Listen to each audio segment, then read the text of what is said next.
बिस्मिल्लाहिर्रहमानिर्रहीम। Welcome to Salma kitchen viewers. आज मैंने ढाबा स्टाइल रेस्टोरेंट स्टाइल चना दाल बनाई है। इसमें मैंने एक सीक्रेट इंग्रेडिएंट्स यूज़ किया है। आपको जिसको जानने के लिए आपको एंड तक मेरी वीडियो देखनी होगी। तो चलिए रेसिपी की तरफ चलते हैं और देखते हैं कि इसको बनाने के लिए मैंने किन किन चीज़ों का इस्तेमाल किया है। बिस्मिल्लाहिर्रहमानिर्रहीम।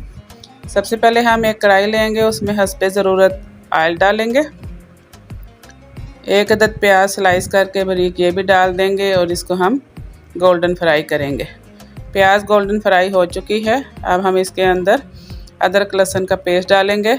ये 2 टेबल स्पून अदरक लहसुन का पेस्ट है। इसको हम प्याज के साथ फ्राई करेंगे ताकि अदरक लहसुन का जो कच्चापन है वो भी ख़त्म हो जाए और इसकी जो स्मेल है वो भी ख़त्म हो जाए। अदरक लहसुन को हम प्याज के साथ 2 से 3 मिनट तक फ्राई करेंगे। थोड़ा सा पानी का छींटा लगाएंगे ताकि मसाला लगे नहीं। 2 अदद बड़े टमाटर लिए हैं मैंने, इनको बारीक स्लाइस कर लिया है। ये भी हम मसाले में डाल देंगे और अच्छी तरह से हम इनको भून लेंगे। थोड़ा सा पानी डालेंगे ताकि टमाटर हमारे जो हैं वो सॉफ्ट हो जाएं और इनको हम अच्छी तरह से भून लेंगे। अब मसाला डालेंगे। नमक डालेंगे हम इसके अंदर, लाल मिर्च पाउडर 1 टीस्पून, हल्दी पाउडर 1 टीस्पून, सूखा धनिया पाउडर 1 टेबल स्पून। इन सारे मसालों को हम टमाटर के साथ अच्छी तरह से भूनेंगे। मसालों को हम उस वक्त तक भूनेंगे जब तक इनका पानी ड्राई नहीं हो जाता। और मसाले को जब तक मसाले से ऑयल अलग ना हो जाए आप समझिएगा कि हमारा मसाला अभी तक नहीं भुना। जब मसाले से ऑयल अलग होने लगे तो फिर आपके इसके अंदर जो भी चीज़ डालना चाहें, सब्ज़ी दाल वगैरह, तो फिर वो डाला करें। तो इस तरह वो सब्ज़ी या दाल जो भी हम बनाते हैं बहुत मज़े की बनती है। ये दाल मैंने चने की ली थी, इसको मैंने बॉईल कर लिया है। अब ये हम मसाले के अंदर डालेंगे। इसमें से थोड़ी सी दाल मैं बचा लूँगी और ये मैंने क्यों बचाई है इसको मैं आपको बाद में बताऊँगी।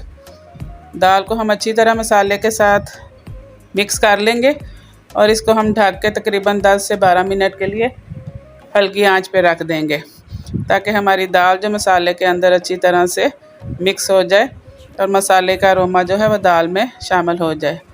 लीजिए व्यूअर्स, दाल हमारी माशाल्लाह से हो चुकी है। ये दाल जो मैंने बचा के रखी थी इसको मैंने पीस लिया है मिक्सर में। ये हम इसके अंदर डालेंगे तो इसके अंदर एक स्मूथ सा टेक्सचर बन जाएगा जैसा कि देगी दालों का ये ढाबा स्टाइल दाल का होता है। यही वजह होती है कि उन्होंने कुछ दाल जो इसके अंदर पीस के डाली होती है। अब हम इसके अंदर 1 टीस्पून काली मिर्च का पाउडर डालेंगे, 1 टीस्पून गरम मसाला पाउडर डालेंगे और 1 टेबल स्पून मेथी लेके हाथ पे मसल के वो भी इसके अंदर शामिल करेंगे। दाल को हम अच्छी तरह से मिक्स कर लेंगे ताकि सारे मसाले दाल के अंदर मिक्स हो जाएं। अब सीक्रेट इंग्रेडिएंट्स की बारी है और वो सीक्रेट इंग्रेडिएंट्स आपके सामने है। ये 1/2 टीस्पून हींग है, पिसी हुई हींग है।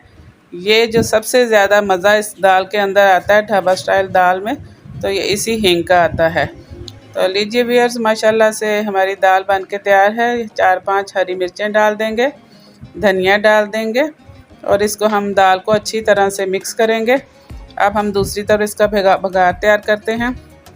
ऑयल लेंगे हस्बे ज़रूरत और गरम करेंगे ऑयल को। फिर उसके अंदर हम जीरा डालेंगे 1 टीस्पून, 7-8 मिर्चें डाल देंगे, साबुत गोल लाल मिर्च, और बघार तैयार हो गए। अब दाल को हम बघार लगा देंगे। इससे हमारी दाल को जो मज़ा है और भी दुबाला होगा। तो लीजिए व्यूअर्स, दाल बन के तैयार है। अदरक से हम इसको गार्निश करेंगे। बहुत ही मज़ेदार ये दाल बनती है और इसका सीक्रेट इंग्रेडिएंट जो है वो हींग है। हींग अब हम बहुत आसानी से बाज़ार से पिसी हुई फार्म में मिल जाती है। तो आप दाल में इस्तेमाल करेंगे तो आपको वही जायका देगा जो देगी दालों का होता है या ढाबा स्टाइल दालों का होता है। तो इंशाअल्लाह ताला इसी तरह सलमा किचन से आपको मज़े मज़े के खाने मिलते रहेंगे। अल्लाह ने के बाद।